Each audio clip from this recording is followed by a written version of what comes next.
प्यारे साथियों, आप सभी का हमारे चैनल पे बहुत बहुत स्वागत है। उम्मीद करता हूं कि स्वस्थ होंगे, मस्त होंगे और तैयारी बेहतर चल रही होगी। बच्चों, आज के इस वीडियो के माध्यम से आप यहां पे सीखने वाले हैं क्लास 10th के बच्चों के लिए सोशल साइंस। और सोशल साइंस हम आज नहीं पढ़ा पाएंगे और आज से जो भी सोशल साइंस की क्लासेस होने वाली है वो सभी क्लासेस अक्षय सर अटेंड करने वाले हैं। तो अक्षय सर के बारे में कुछ बातें बता देना चाहता हूं कि अक्षय सर एमए, बीएड और साथ में आप सभी का सीटेट क्वालिफाई हैं। आप सभी को आज से ये सोशल साइंस और हिंदी की क्लास लेकर के आएंगे, पढ़ाएंगे, बेहतर तरीके से पढ़िएगा। और आज से प्रॉपर इस चैनल पे सोशल साइंस, मैथ्स, ठीक है, साइंस, इंग्लिश, हिंदी सभी की तैयारी करवाई जाएगी।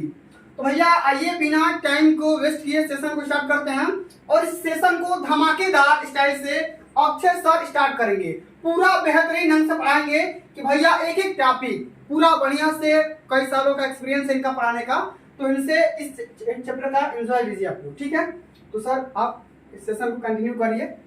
ठीक है सर। तो प्यारे बच्चों, आप सभी का बहुत बहुत स्वागत है। जैसे करुण सर बताए हैं, आज से हम लोग पढ़ेंगे सामाजिक विज्ञान के पहले चैप्टर स्टार्ट करने जा रहे हैं जो इतिहास वाले सेशन से होने वाला है। ठीक है, तो चलिए बिना देर किए वीडियो को स्टार्ट करते हैं और आपका टाइम खराब किए बगैर हम आगे धीरे धीरे पढ़ते चलते हैं। ठीक है, चलिए अब हमारा जो टॉपिक होने वाला है मेरे प्यारे बच्चों, वो टॉपिक है यूरोप में राष्ट्रवाद का उदय। ठीक है, तो यूरोप में राष्ट्रवाद का उदय जो टॉपिक है इसको हम लोग एक एक करके पढ़ेंगे, बिल्कुल अच्छे से समझेंगे ताकि बोर्ड एग्जाम में जा करके अच्छा से अच्छा लिख करके चले आए। तो चलिए आगे बढ़ते हैं। देखिए हमारा पहला ही टॉपिक है, देखिए कहा गया है कि पहले हमारा जो हेडिंग है कि राष्ट्र क्या है, राष्ट्र की डिफिनेशन किनके अनुसार बताना है। तो देखिए अर्नेस्ट महोदय, अर्नेस्ट रेनॉल के अनुसार क्या कहा गया है राष्ट्र के बारे में कि समान भाषा, नस्ल, धर्म से बने क्षेत्र को राष्ट्र कहते हैं। मतलब राष्ट्र किसे कहता है, जहाँ की भाषा एक समान हो, नस्ल एक समान हो, एक समान धर्म वाले लोग हो, उसे हम लोग थोड़ी देर के लिए राष्ट्र कह सकते हैं। यह एक क्षेत्र ही होता है। एक राष्ट्र लंबे प्रयासों, त्यागों और निष्ठा का चरम बिंदु होता है। इसे कौन कहे हैं, तो अर्नेस्ट महोदय ने कहे थे। ठीक है, अब हमें ध्यान देना है नेक्स्ट टॉपिक पे कि राष्ट्रवाद क्या है। राष्ट्रवाद क्या है, तो राष्ट्रवाद में हम बताएंगे कि अपने राष्ट्र के प्रति प्रेम की भावना रखना, अपने राष्ट्र के प्रति अच्छे सोच रखना ही राष्ट्रवाद कहलाता है। ठीक है, देखिए यहाँ जो चित्र बाबू दिखाया गया है, यह जो चित्र है यूरोप का दिखाया गया है। क्योंकि हमारा जो टॉपिक है यूरोप से संबंधित है, तो यूरोप का चित्र यहाँ पे दिखाया गया है। और यूरोप में हमें तीन मुख्य बातों पर ध्यान देना है। ये फ्रांस है, जर्मनी है और इटली है। यहीं से तीन बातों को ध्यान देना है और यहीं से जो चैप्टर है आपका धीरे धीरे करते हुए आगे बढ़ेगा। तो जो मुख्य पॉइंट है इस पर हम चर्चा करेंगे और लांग वाले टॉपिक पर भी चर्चा करते चले जाएंगे। चलिए अब हमारा टॉपिक है यहाँ कि यूरोप में राष्ट्रवाद का उदय। यूरोप में राष्ट्रवाद के उदय में क्या कहा गया है कि 19वीं शताब्दी के दौरान राष्ट्रवाद के विचारकों ने यूरोप के राजनीतिक और मानसिक दुनिया में अनेक परिवर्तन किया। यानी कि 19वीं शताब्दी कहने का मतलब है मेरे प्यारे बच्चों सन 1800 बाद के समय के बारे में कहा जा रहा है। ठीक है, तो ये 19वीं शताब्दी में के दौरान राष्ट्रवाद के विचारकों ने यूरोप के राजनीतिक और मानसिक दुनिया में अनेक परिवर्तन किए। ठीक है, अब चलिए हम अगला टॉपिक की तरफ बढ़ते हैं। अगला हमारा टॉपिक क्या होने वाला है मेरे प्यारे बच्चों, चलिए अगला हमारा जो टॉपिक है वो है निरंकुशवाद। निरंकुशवाद किसे आप लोग कहेंगे, तो निरंकुशवाद के बारे में हम बताएंगे कि ऐसी सरकार या शासन व्यवस्था जिसका सत्ता पर किसी प्रकार का कोई भी अंकुश न हो, यानी कि स्वतंत्र रूप से वह अपनी शासन प्रणाली का संचालन कर सके, उसे निरंकुशवाद कहा गया है। ठीक है, अब आगे हमारा है यूटोपिया। यूटोपिया क्या है, तो एक ऐसे समाज की कल्पना जो इतना आदर्श है कि उसका साकार होना लगभग असंभव है। आप ऐसे समाज के बारे में सोच रहे हैं जिसमें आदर्शवाद की इतनी भावना देख रहे हैं कि वह संभव ही नहीं हो, उसे एक शब्द में यूटोपिया कहा गया है। अगला हमारा जो शब्द है या टॉपिक लिया गया है जनमत संग्रह। देखिए जनमत संग्रह, जन का मतलब होता है लोग और मत का मतलब है विचार, संग्रह का मतलब है मेरे प्यारे बच्चों उसे एकत्रित करना अथवा इकट्ठा करना। तो जनमत संग्रह में बताया गया है कि एक प्रत्यक्ष रूप से किया गया मतदान जिसके माध्यम से एक क्षेत्र के लोगों से किसी प्रस्ताव को स्वीकार या अस्वीकार करने के लिए पूछा जाता है, लोगों के विचार को इकट्ठा किया जाता है, इसे जनमत संग्रह कहा जाता है। यहाँ पे आप लोग चित्र देख रहे हैं, इसमें कोई एक लेडी है जो सबके बातों को सुन पा रही है, उनके विचारों को इकट्ठा कर रही है, इसे जनमत संग्रह हम कह देंगे। चलिए अगले हम टॉपिक की तरफ बढ़ते हैं। हमारा अगला शब्द क्या है वो राष्ट्रवाद। एक एक जो शब्द है इम्पोर्टेंट है, उन्हीं पे हम लोग चर्चा कर रहे हैं। ये जितने भी शब्द हैं इन सबका अर्थ समझ लेते हैं तब हमें और अच्छा लगेगा। चलिए राष्ट्रवाद के बारे में क्या कहेंगे, एक ऐसी विचारधारा या भावना जिसके द्वारा जनता में राजनीतिक, सामाजिक और आर्थिक एकीकरण के साथ ही साझी संस्कृति के भागीदारी हो, तो वहाँ इसे हम लोग राष्ट्रवाद कहेंगे। अगला हमारा क्या है शब्द मताधिकार। मताधिकार को हम लोग देख पा रहे हैं, यह मत और अधिकार शब्दों का मेल है। मत का मतलब है बाबू आपका विचार, और देखिए मताधिकार के बारे में क्या कहा गया है कि किसी विषय, व्यक्ति या सरकार को चुनने के लिए अपना समर्थन या अपना मत एक प्रक्रिया द्वारा देना जो होता है मताधिकार होता है। ठीक है, तो इस तरह से मताधिकार को समझ लिए। अब हमारा है रूढ़िवाद। रूढ़िवाद में क्या पढ़ेंगे, एक ऐसा दर्शन जो प्राचीन संचालित परंपराओं एवं रीति रिवाजों का समर्थन करे तथा तीव्र परिवर्तन एवं विकास के स्थान पर क्रमिक विकास को प्राथमिकता प्रदान करे, उसे रूढ़िवाद कहा गया है।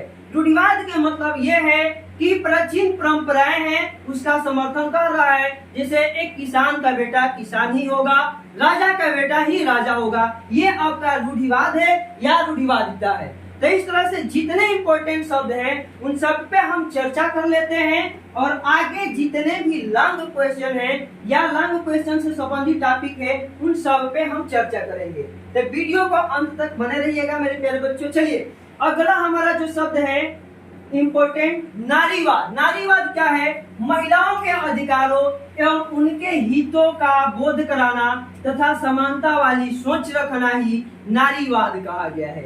नारीवाद अपने भाषा में समझे तो देखिए महिलाओं के उत्थान के लिए किए गए अनेक कार्य, उनके बारे में सकारात्मक सोच रखना ही नारीवाद कहलाया गया है। विचारधारा, विचारधारा क्या है, तो यह विशेष प्रकार की सामाजिक एवं राजनीतिक दृष्टि को इंगित करने वाला विचारों का समूह होता है।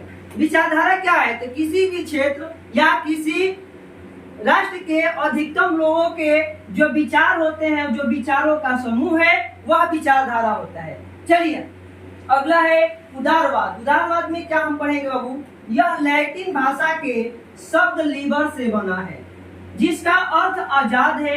19वीं शताब्दी में इसका उपयोग मध्यम वर्ग के लोगों एवं बुद्धिजीवियों द्वारा प्रोत्साहित विचारधारा के लिए किया गया था, उदारवाद का। ठीक है, यहाँ पर चित्र भी दिखाए गए हैं। पुरुष एवं महिलाओं को समान भाव से रखना भी एक प्रकार की विचारधारा ही है, दोनों को वरीयता देना भी एक प्रकार की विचारधारा ही है। चलिए अगले हम शब्दों की तरफ बढ़ते हैं, जो जितने इंपॉर्टेंट है सब पे हम चर्चा कर लेते हैं। अब हमारा बाबू अगला शब्द है नृजातीय। नृजातीय क्या है, तो इसके बारे में कहा गया है कि एक साझा नस्ली संस्कृति, जनजाति या सांस्कृतिक उद्गम अथवा पृष्ठभूमि जिसे कोई समुदाय अपनी पहचान मानता है, जिसे कोई समुदाय अपना पहचान मानता है, उसे नृजाति कहा गया है।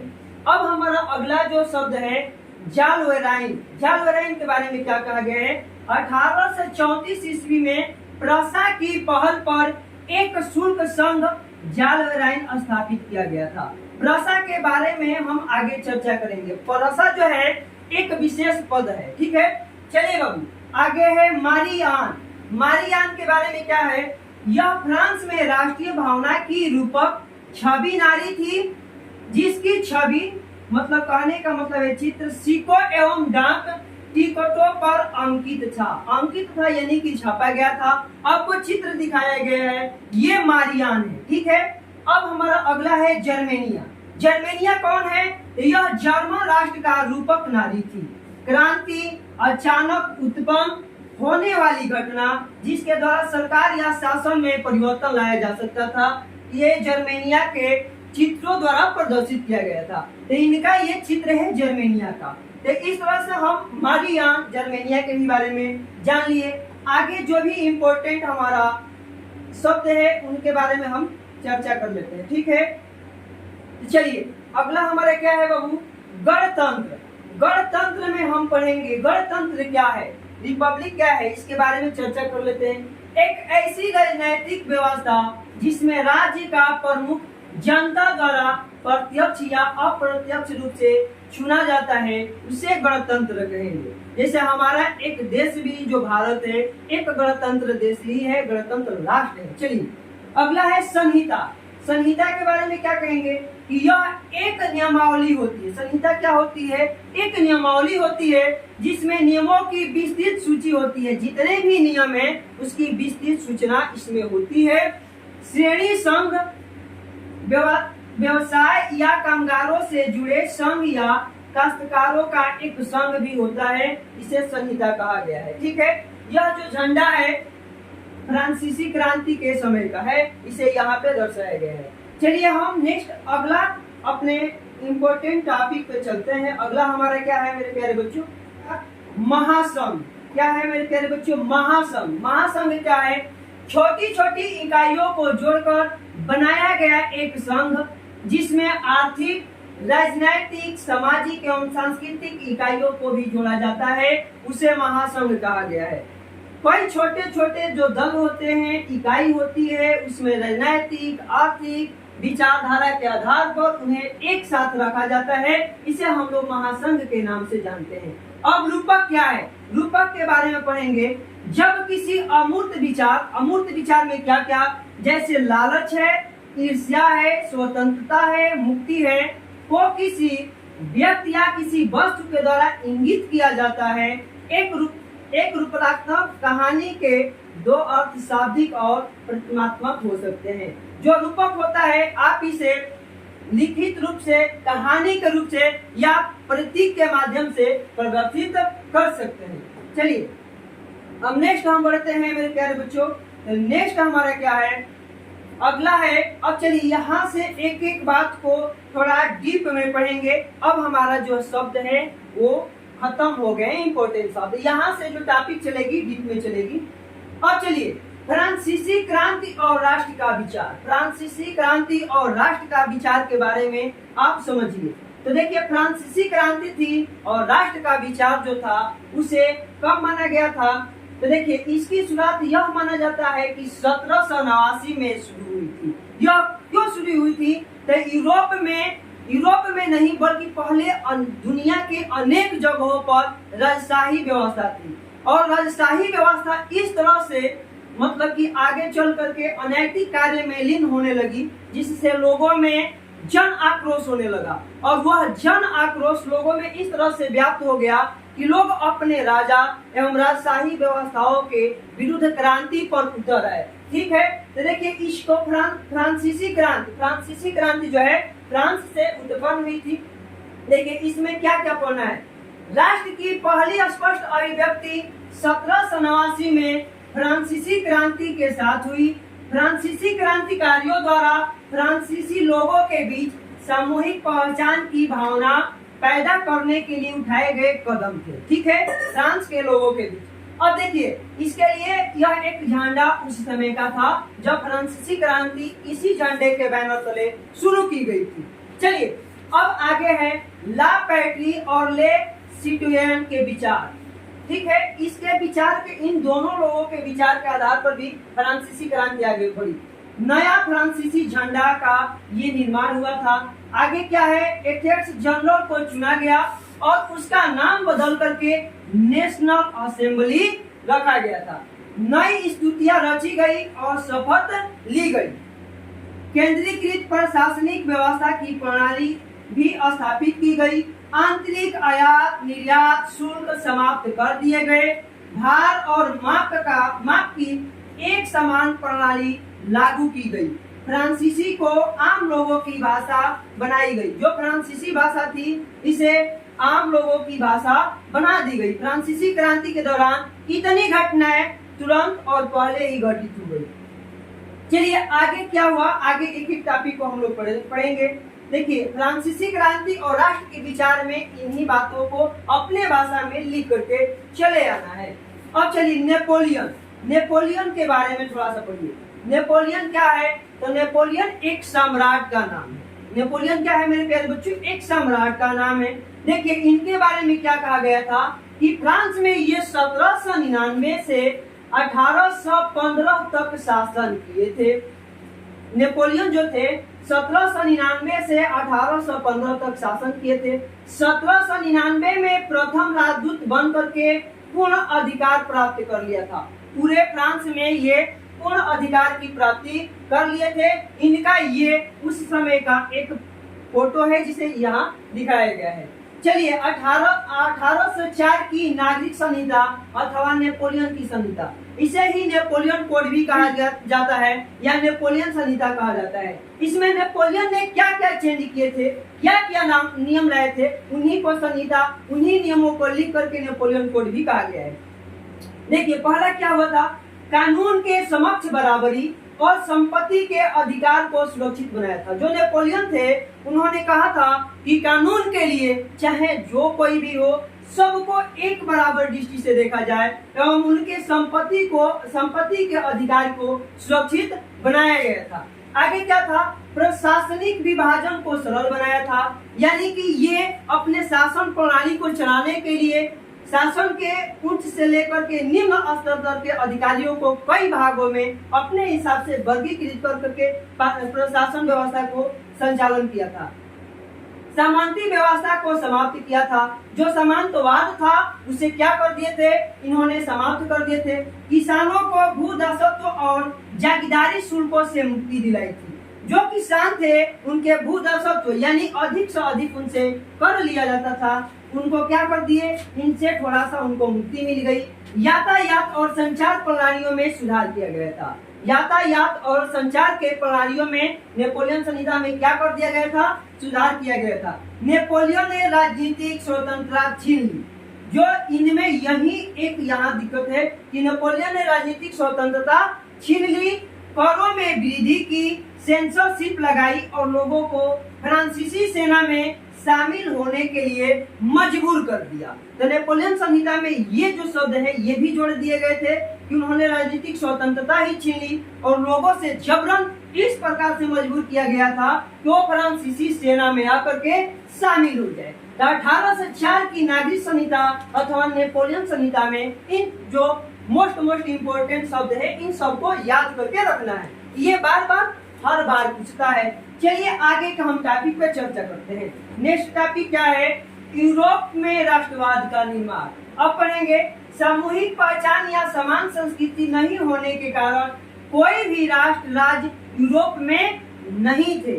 ठीक है, अलग अलग क्षेत्रों में रहने वाले लोग अक्सर अलग अलग भाषाएं बोलते थे।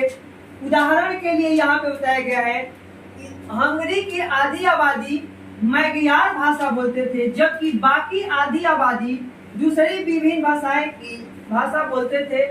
गालिसिया के कुलीन वर्ग पोलिश भाषा बोलते थे। ये अलग अलग जो राष्ट्र थे अलग अलग भाषाओं का प्रचार करते थे, अलग अलग बोलते थे, उनका कोई राष्ट्रीय पहचान नहीं था, इसलिए यूरोप में उस समय कोई भी राष्ट्र नहीं थे। ठीक है, अब चलिए अब आपका नेक्स्ट टॉपिक पे हम बढ़ते हैं। आपका नेक्स्ट टॉपिक है मेरे प्यारे बबू, देखिए नेक्स्ट टॉपिक है कुलीन वर्ग और नया मध्यम कुलीन वर्ग। इसमें क्या क्या बताया गया है कि सामाजिक और राजनीतिक रूप से भूमि का मालिक, ठीक है, आपस में वैवाहिक संबंधों से जुड़ा हुआ था और बोलचाल में फ्रेंच भाषा के प्रयोग करते थे। कौन? जो कुलीन वर्ग थे या नया मध्यम वर्ग के लोग थे। जनसंख्या की दृष्टि से यह जो समूह था पूरे यूरोप में बहुत ही छोटा था। आगे जो है किसान। अब किसान के बारे में क्या बताया गया है कि किसान जो है अधिकांश जनता थी, यदि अधिकांश जनसंख्या को ही किसान कहा गया है। चलिए मध्यम वर्ग। मध्यम वर्ग मतलब कस्बों के विकास और वाणिज्यिक वर्गों के उदय के साथ ही नया सामाजिक वर्ग उभरा। शिक्षित और उदारवादी मध्यम वर्गों के बीच ही राष्ट्रीयता के विचारों की लोकप्रियता मिली। ये मध्यम वर्ग जो है वाणिज्यिक वर्गों के उदय के साथ ही नया सामाजिक एवं शिक्षित वर्ग था। चलिए अब आपका अगला जो है टॉपिक क्या है उस पे चलते हैं। आपका अगला टॉपिक है मेरे प्यारे बच्चों, अगला टॉपिक है उदारवादी राष्ट्रवाद के क्या मायने थे। ये आपको बताना है उदारवादी जो राष्ट्रवाद था उसका क्या मायने थे, उसका क्या मतलब था।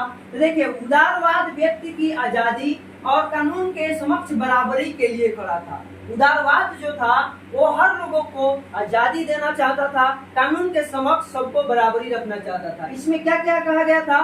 निरंकुश शासन और पादरी वर्ग विशेषाधिकारों की समाप्ति कर दी गई थी उदारवाद के हिसाब से। देखिए संसद के माध्यम से एक संविधान और प्रतिनिधि सरकार की मांग जो था कौन क्या था? तो उदारवाद राष्ट्रवाद के लोग किए थे। ठीक है, देखिए आर्थिक क्षेत्र में उदारवाद बाजारों की मुक्ति और चीजों और पूंजी के आगमन पर राज्य द्वारा लगाए गए प्रतिबंधों को समाप्त करने के पक्ष में था। देखिए जोलावरीन ने टैरिफ बाधाओं को समाप्त कर दिया था। टैरिफ बाधाओं क्या है? एक सीमा शुल्क संघ था, समाप्त कर दिया था। मुद्राओं की संख्या को 2 तक कम कर दिया और गतिशीलता को प्रोत्साहित करने के लिए रेल के नेटवर्क को बढ़ावा दिया था। ठीक है, चलिए अब आपके नेक्स्ट टॉपिक पर चर्चा करते हैं। एक एक टॉपिक जो भी इम्पोर्टेंट है उस पर हम लोग चर्चा करते चलेंगे।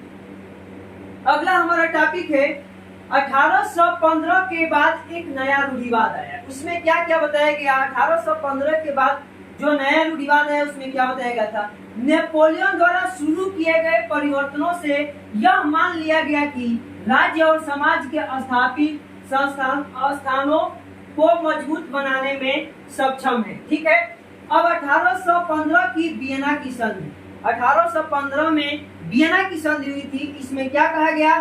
फ्रांस में बुर्बो राजवंश को बहाल किया गया था। फ्रांस की सीमाओं पर कई राज्य कायम कर दिए गए। फ्रांस को जो सीमा थे उसके सीमा पर कई राज्य कायम कर दिए गए ताकि भविष्य में फ्रांस विस्तार न कर सके, यानी फ्रांस का बढ़ावा न हो, इसका जो सीमित एरिया है सीमित ही रह जाए। जर्मन परिश्रम को बरकरार रखा गया था। इसका मुख्य उद्देश्य नेपोलियन द्वारा बर्खास्त किए गए राजतंत्रों को बहाल करना था। जो नेपोलियन था राजतंत्रों को जो बर्खास्त कर दिया था, राजतंत्रों का हटा करके तानाशाही स्थापित किया था, उसको क्या करना था? समाप्त करना था। 1815 की वियना संधि इसी उद्देश्य से की गई थी। क्रांतिकारी वियना कांग्रेस के बाद स्थापित किए गए राजतंत्रीय रूपों को विरोध करना और स्वतंत्रता की लड़ाई के लिए प्रतिबद्धता था। इस संधि का एक उद्देश्य और था कि जो भी फ्रांस के लोग हैं वहाँ क्या कर दिया जाए बाबू? उनको स्वतंत्रता प्रदान की जाए, यानी पहले की अपेक्षा उनके जीवन में सुधार कर दिया जाए। चलिए अब आपका अगला नेक्स्ट टॉपिक क्या है मेरे प्यारे बाबू?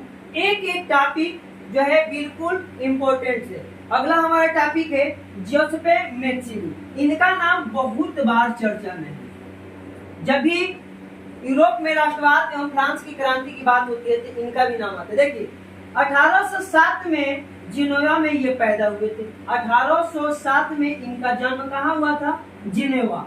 ठीक है, काब्रो नारी के गुप्त संगठन का सदस्य में ईवा इटली एवं बर्न में यंग यूरोप की इन्होंने स्थापना की थी। यंग यूरोप की स्थापना किसने की थी ये आपसे पूछा जाएगा। तो यहाँ जो इम्पोर्टेंट है एक एक बात को याद करते चलिए। एक गणतंत्र राष्ट्र के रूप में इटली को एकीकरण पर विश्वास किया था। इनका विश्वास था कि एक दिन जो इटली है इसका एकीकरण हो जाएगा। कौन किए थे? तो जिसपे मैथिनी जी है। तो इतना इनके बारे में हम लोग क्या कर लेंगे बाबू, अध्ययन कर लेंगे। अब हमारा अगला जो नेक्स्ट टॉपिक है उस पे हम चर्चा करेंगे। उस पे चर्चा क्या है? क्रांतियों की याद या क्रांतियों का समय। किस से किस समय, माने कब से कब के समय को क्रांतियों का आग या क्रांतियों का समय कहा गया था। देखिए, फ्रांस में जुलाई 1830 में बुर्बो राजाओं को उखाड़ फेंका गया और एक संवैधानिक राजतंत्र स्थापित कर लिया गया था। ठीक है, ये 1830 में हुआ था। बेल्जियम नीदरलैंड के संयुक्त राज्यों से अलग हो गया था। पहली शताब्दी के बाद से ग्रीस, जो ओटोमन साम्राज्य का हिस्सा था, आजादी के लिए संघर्ष आरंभ किया था। ये जितनी घटनाएं हो रही है सब 1830 से 1848 के मध्य हो गई। अगला है तुस्तुनिया की संधि ने 1832 में ग्रीस को एक स्वतंत्र राष्ट्र के रूप में मान्यता दे दी थी। ये फ्रांस है। ठीक है, यहाँ के जो फ्रांस का चित्र है यहाँ पे दर्शाए गए हैं, आपको ध्यान से देख लेना है ताकि आपको याद रखने में कोई दिक्कत ना हो। चलिए, अगला हमारा टॉपिक है बाबू, रूमानी कल्पना और राष्ट्रीय भावना। रूमानी कल्पना और राष्ट्रीय भावना, जितने ये शब्द हैं इंपॉर्टेंट है, जितने भी टॉपिक है एक एक करके भी पूछ देता है कि टिप्पणी लिखिए। रूमानी कल्पना और राष्ट्रीय भावना में हमें क्या बताना है कि एक सांस्कृतिक आंदोलन जिसने राष्ट्रवादी भावना के एक विशेष रूप को विकसित की। ये कैसी आंदोलन था? एक सांस्कृतिक आंदोलन था। ठीक है, जिसमें तर्क, वितर्क और विज्ञान के महिमा मंडन की आलोचना की गई। उसकी जगह भावनाओं, अंतर्दृष्टि और रहस्यवादी भावनाओं पर जोर दिया गया था। रूमानी कल्पना में क्या किया गया था? विज्ञान को कम महत्व दिया गया था और उसके जगह पर काल्पनिक विचार, काल्पनिक भावनाएं, रहस्यमय भावनाओं का भी बहुत ही महत्व दे दिया गया था। उन भावनाओं पर जोर दिया गया था, उन भावनाओं को वास्तविकता माना गया था। आगे जर्मन दार्शनिक योहान गाटफ्रीड ने लोकगीत, लोक कविता और लोक नृत्यों के माध्यम से आम लोगों के बीच जर्मन संस्कृति को जगाने की कोशिश की थी ताकि लोगों के मध्य में राष्ट्रीय भावना जो है पैदा की जा सके। ठीक है, आगे हम अगले टॉपिक पे बढ़ते हैं। आपका अगला टॉपिक क्या है बाबू?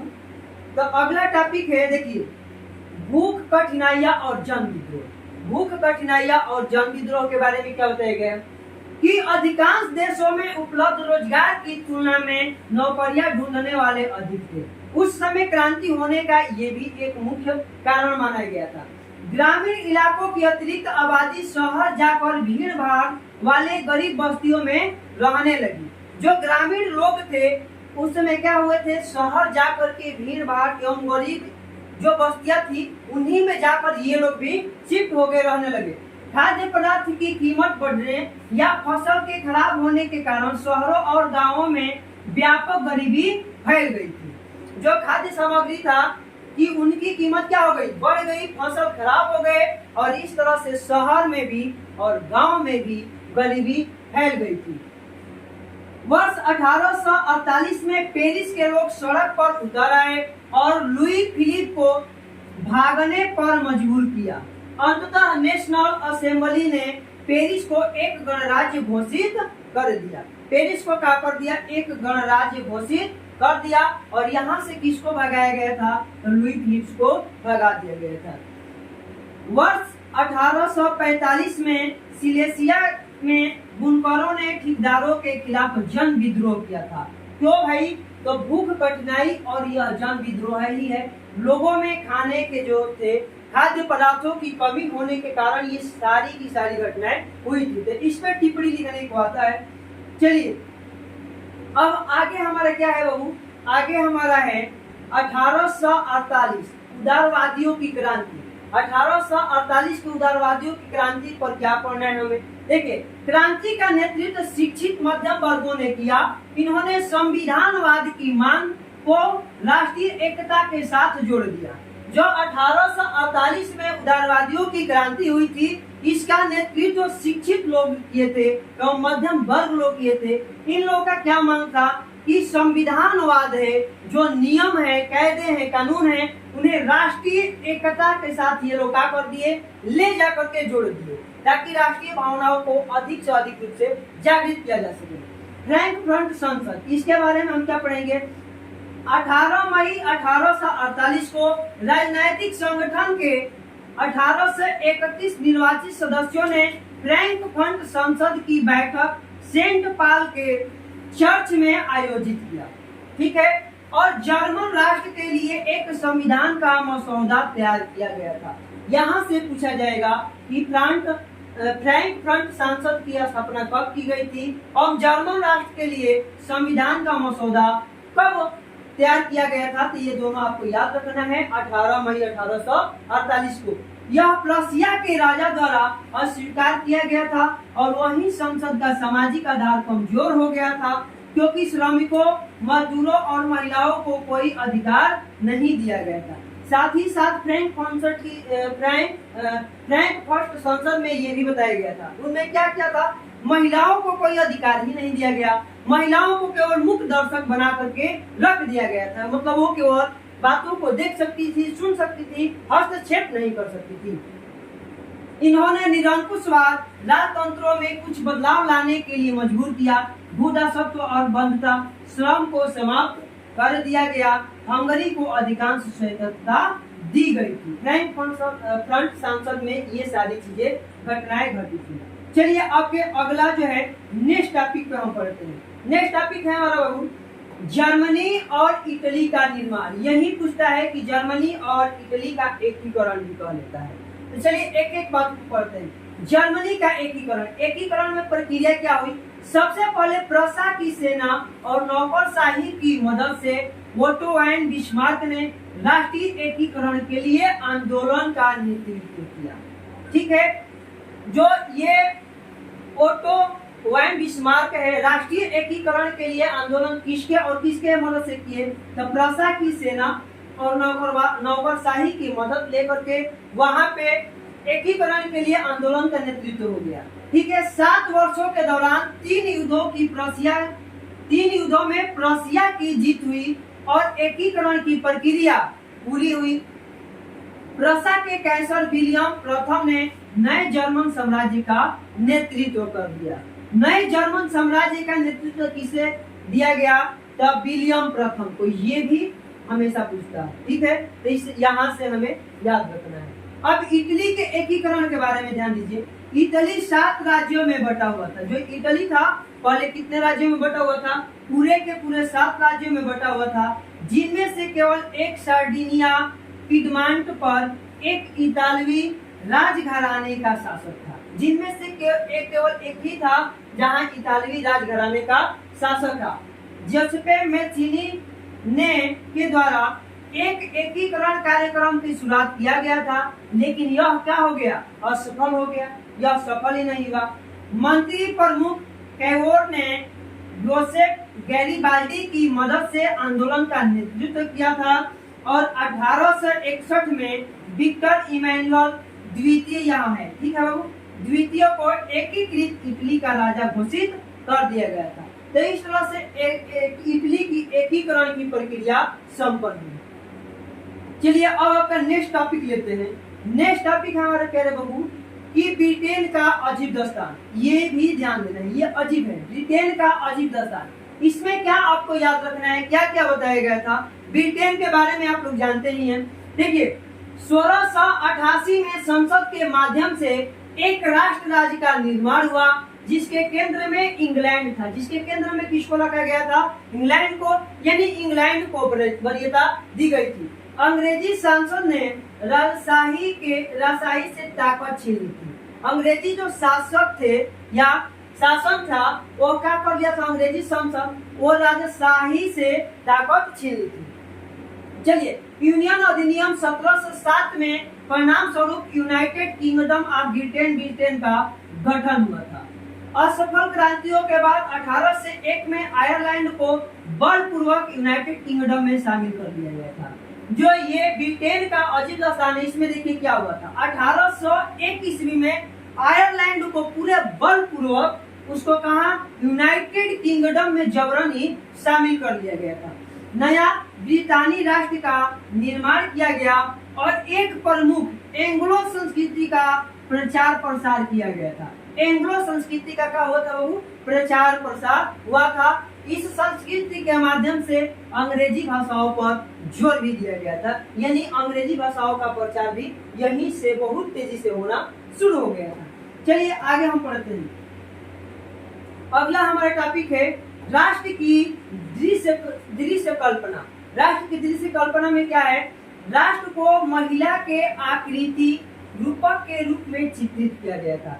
ये बताया गया है राष्ट्र की दृश्य कल्पना में यह बताया गया था कि कोई भी राष्ट्र है वह एक महिला के आकृति के रूप में चित्रित किया गया था। ठीक है, अब आगे क्या है बाबू कि राष्ट्र को स्त्री के रूप में परिभाषित करने के लिए चुना गया था, जो वास्तविक जीवन में किसी विशेष महिला के लिए नहीं थी, बल्कि उसने राष्ट्र के अमूर्त विचार को ठोस रूप देने का प्रयास किया था। फ्रांस में मारियान और जर्मनी में जर्मेनिया को राष्ट्र का रूपक माना गया था। दो जगह, फ्रांस में किसको? तो मारियान को, और जर्मनी में किसको? तो जर्मेनिया को राष्ट्र के रूपक माना गया था। तो यहाँ राष्ट्र की दृश्य संकल्पना में इतना भी लिख देंगे ना तो आपका जो है नंबर मिल जाएगा। चलिए आपका नेक्स्ट टॉपिक क्या है मेरे प्यारे बाबू? राष्ट्रवाद और साम्राज्यवाद। इन दोनों पे चर्चा कर लेते हैं। राष्ट्रवाद और साम्राज्यवाद में क्या क्या बताया गया? बाल्कन क्षेत्र में आधुनिक Romania, Bulgaria, Albania, Greece, Macedonia, Croatia, Bosnia, Herzegovina, Slovenia, Serbia और मोंटेनेग्रो शामिल थे। जो बाल्कन क्षेत्र थे उनमें इन देशों को क्या किया गया था बाबू? रखा गया था। बाल्कन भौगोलिक और जातीय विभिन्नता का एक क्षेत्र था जो ओटोमान साम्राज्य के नियंत्रण में था। ओटोमान साम्राज्य के नियंत्रण में था। रोमानी राष्ट्रवाद के विचारकों और ओटोमान साम्राज्य के विघटन में स्थित काफी विस्फोट हो गई थी। बाल्कन राज्य एक दूसरे से भारी ईर्ष्या रखते थे। जो बाल्कन के ये राज्य है जो मैंने बताया, इनों में क्या विशेषता थी? तो ये सभी लोग एक दूसरे से भारी ईर्ष्या रखते थे और प्रत्येक राज्य ज्यादा से ज्यादा इलाका हथियाना चाहते थे। तो भाई आप यहाँ समझ सकते हैं कि जब एक राज्य दूसरे राज्य से जमीन या जन संपदा या भूमि संपदा जिस पर भी नियंत्रण करना चाहेगा तो वहाँ क्या होगा? आपस में ईर्ष्या होगी, युद्ध होंगे। देखिए यूरोपीय शक्तियां भी इस क्षेत्र पर अपना नियंत्रण बनाने के लिए कोशिश कर रही थी। इसके कारण इस क्षेत्र में कई युद्ध हुए और अंततः प्रथम विश्व युद्ध का शुरुआत भी हुआ था। ठीक है, तो इस तरह से राष्ट्रवाद और साम्राज्यवाद के बारे में हम लोग चर्चा कर लेंगे। तो प्रिय छात्रों, आज का जो सेशन है यहीं पर हम लोग समाप्त कर दे रहे हैं। और क्या एक एक बात जो मैंने आप सभी को समझाया उसे एक एक टॉपिक के माध्यम से समझाया ताकि आप लोगों को अच्छे तरीके से याद हो सके और आप लोग जा करके बोर्ड एग्जाम में अच्छे से लिख करके चले आए। अगर आप सभी को यह वीडियो अच्छी लगी है तो वीडियो को लाइक कर दीजिए, अपने दोस्तों में शेयर कर दीजिए और हमारे चैनल को सब्सक्राइब कर लीजिए। तब तक हम आपसे मिलते हैं अगली वीडियो में। जय हिंद।